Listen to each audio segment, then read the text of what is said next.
ఒకరోజు అక్బర్ సభలో కూర్చొని రాజ్యానికి సంబంధించిన విషయాలపైన చర్చించసాగాడు. బీర్బల్ కూడా అక్కడే ఉన్నాడు. ఇంతలో ఒక వ్యక్తి వచ్చి, మహారాజా, నా దగ్గర ఒక పండు ఉంది. అది సంజీవిని ఫలం. నేనడిగే ప్రశ్నలకు ఎక్కడున్న వాళ్ళెవరైనా సరైన జవాబు చెబితే అది మీకు ఇస్తాను అంటూ తన దగ్గర ఉన్న సంచిలోకించి ఒక పండును తీసి చూపించాడు. దాని సంగతేంటో చూద్దామనుకుని సరేనన్నాడు అక్బర్.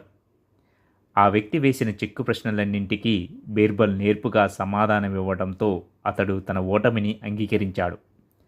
ఆ సంజీవిని ఫలాన్ని సంచిలోంచి తీసి అక్బరుకు ఇవ్వబోతుండగా బీర్బల్ అందుకొని గబగబా తినేశాడు.